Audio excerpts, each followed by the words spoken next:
Hello, welcome back to my channel. Kembali lagi bersama aku Vini Alfionita. Di video kali ini aku akan share soal dan juga pembahasan tentang tes wawasan kebangsaan pada bagian yang ketiga ya teman-teman. Kalau teman-teman belum nonton di video sebelumnya tentang part yang pertama dan kedua atau materi tentang tes wawasan kebangsaan, teman-teman bisa cek di description box atau bisa cek di playlist aku namanya Study With Me ya. Di situ ada banyak soal-soal tentang tes CPNS, BUMN, dan psikotes lainnya. Oke teman-teman, seperti biasa di sini aku kasih 5 soal. Untuk satu soalnya itu aku kasih jeda waktu 10 detik untuk teman-teman menjawabnya ya. Kalau teman-teman merasa 10 detik kecepatan atau kelamaan, kalian bisa pause dan nanti kita akan jawab bareng-bareng. Oke, tanpa berlama-lama langsung saja kita masuk ke soal yang pertama. Jangan lupa dukung channel aku ya dengan cara subscribe. Terima kasih. Soal nomor 1. Pancasila sebagai pandangan hidup bangsa mengandung makna semua aktivitas kehidupan bangsa Indonesia sehari-hari harus sesuai dengan sila-sila dari Pancasila. Di bawah ini merupakan contoh perilaku yang mencerminkan kedudukan Pancasila sebagai pandangan hidup bangsa Indonesia, kecuali.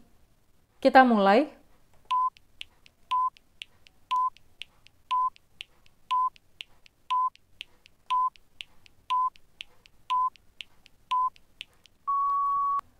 Stop. Kita lihat lagi nih teman-teman soalnya. Pancasila sebagai pandangan hidup bangsa yang harus sesuai dengan sila-sila dari Pancasila. Yang ditanya adalah perilaku yang mencerminkan kedudukan Pancasila sebagai pandangan hidup bangsa dalam kehidupan sehari-hari. Nah, untuk yang A, dalam kepemimpinannya Rudi selalu menerapkan nilai-nilai toleransi sehingga tercipta lingkungan kerja yang kondusif. Ini termasuk ya teman-teman dalam lingkungan sehari-hari. Yang B, Krisna turut membantu warga desa tetangga yang tertimpa musibah longsor. Ini juga termasuk. Yang C, sebagai seorang warga negara, kita semua memiliki kedudukan yang sama di mata hukum. Ini kita simpan dulu ya teman-teman. Yang D, Andi dengan sigap membantu seorang nenek yang kesulitan saat menyeberang jalan. Ini termasuk dalam kehidupan sehari-hari. Dan yang E, seorang kepala daerah menghadiri undangan hajatan pernikahan stafnya. Jadi yang tidak termasuk ya teman-teman kedudukan Pancasila sebagai pandangan hidup bangsa dalam kehidupan sehari-hari, jawabannya adalah yang C ya teman-teman. Sebagai seorang warga negara, kita semua memiliki kedudukan yang sama di mata hukum. Dan yang C ini bukanlah termasuk aktivitas sehari-hari, melainkan sebuah pernyataan dalam Undang-Undang Dasar 1945. Gitu ya teman-teman. Next, kita lanjut ke soal nomor 2.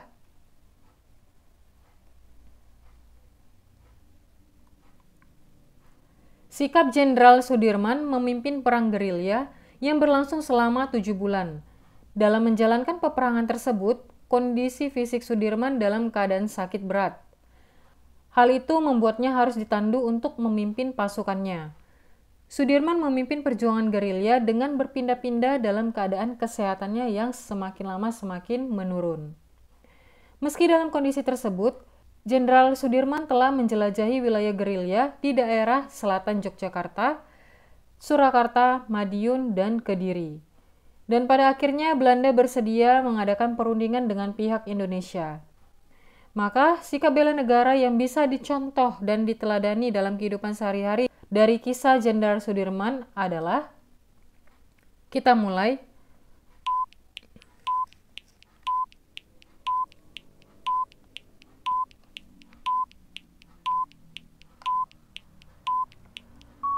Stop. Yang A, jiwa kepemimpinan Jenderal Sudirman yang gagah berani memimpin perang gerilya demi bangsa dan negara.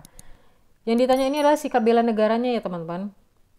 Ini tidak termasuk ya, ini tidak termasuk dalam bela negara. Yang B, kekuatan fisik dan mental Jenderal Sudirman dalam memimpin pasukannya. Yang C, sikap Jenderal Sudirman yang rela mengorbankan segalanya demi kemenangan pasukannya. Yang D, kesetiaan Jenderal Sudirman kepada bangsa dan negara. Nah, semuanya cocok ya teman-teman, tapi kita cek lagi mana yang lebih pasnya. Yang E, sikap semangat juang yang gigih Jenderal Sudirman demi bangsa dan negara. Jadi jawaban yang paling tepat, sikap bela negara yang bisa dicontoh dan diteladani dalam kehidupan sehari-hari dari kisah Jenderal Sudirman ini adalah yang E ya teman-teman. Ini erat kaitannya dengan bela negara dan sesuai dengan konteks soal, yaitu demi bangsa dan negara. Next, kita lanjut ke soal nomor 3.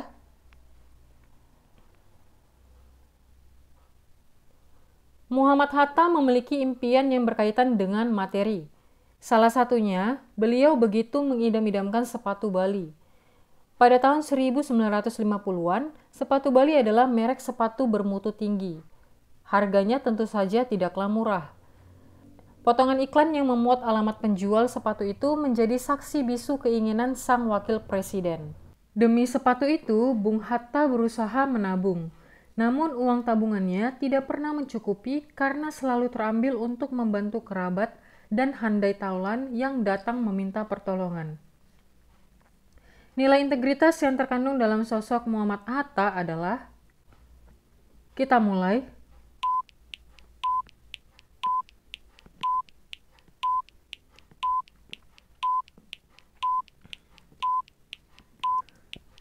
Stop. Kita lihat dulu ya teman-teman, yang ditanya ini adalah nilai integritas yang terkandung dalam sosok Muhammad Hatta. Untuk yang A, berperilaku sederhana dengan cara menabung untuk membeli sepatu mahal. Yang B, menunjukkan kepedulian dengan menggunakan tabungan untuk menolong kerabat. Yang C, mencerminkan kejujuran bahwa beliau punya tabungan untuk menolong kerabat. Yang D, berlaku adil kepada semua kerabat dalam memberikan pertolongan. Dan yang E, kerja keras untuk membeli sepatu yang diinginkan dengan cara menabung. Nah, jadi nilai integritas yang terkandung dalam sosok Muhammad Hatta ini adalah jawabannya yang B ya teman-teman. Menunjukkan kepedulian dengan menggunakan tabungan untuk menolong kerabat. Nah, ini termasuk dalam nilai sikap ya teman-teman. Nilai sikap itu ada 3, ada berani, peduli, dan juga adil.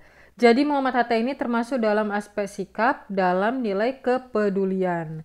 Kepedulian ini adalah mengindahkan, memperhatikan, dan menghiraukan. Jadi kepedulian berarti sikap memperhatikan kondisi sekitar dan orang lain. Jadi Muhammad Hatta ini lebih mementingkan orang lain, mengasihi dan memperhatikan kondisi orang lain. Next, kita lanjut ke soal nomor 4. Keberagaman menjadi pisau bermata dua bagi Indonesia. Jika masyarakat menganggap hal itu positif, maka keberagaman akan mengakibatkan bersatunya seluruh komponen masyarakat Indonesia. Dan jika masyarakat menganggap itu negatif, maka akan berakibat pada perpecahan karena perbedaan budaya antara satu wilayah dengan wilayah lainnya. Peran nasionalisme yang diwujudkan melalui hal ini contohnya adalah, kita mulai.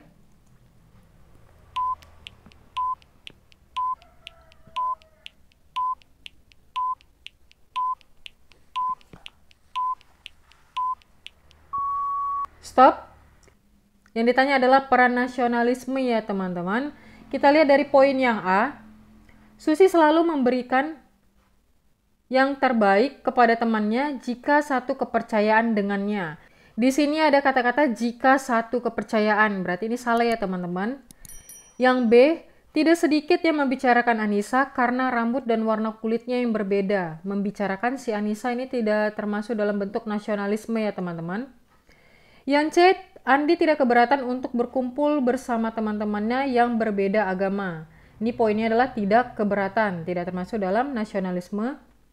Yang D, Robi tidak memilih-milih dalam berteman meskipun berbeda suku dengannya. Ini kita simpan dulu.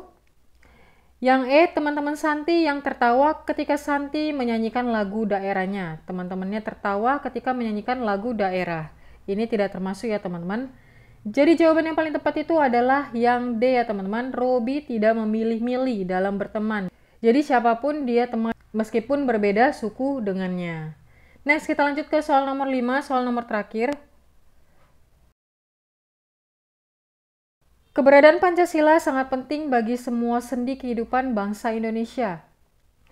Kehidupan bermasyarakat tidak dapat dipisahkan satu dengan yang lainnya. Demikian pula dalam hal perekonomian dan pengelolaan sumber daya alam harus mengedepankan kepentingan bersama. Hal tersebut sesuai dengan prinsip Pancasila, yaitu sila A. Ketuhanan yang Maha Esa, B. Kemanusiaan yang adil dan beradab, C. Persatuan Indonesia, D. Kerakyatan yang dipimpin oleh hikmat kebijaksanaan dalam permusyawaratan perwakilan. Dan yang E. Keadilan sosial bagi seluruh rakyat Indonesia. Kita mulai.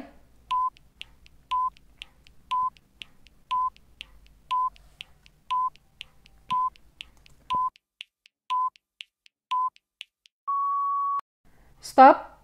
Nah, seperti biasa, khusus untuk soal nomor 5 ini menjadi PR teman-teman semuanya ya.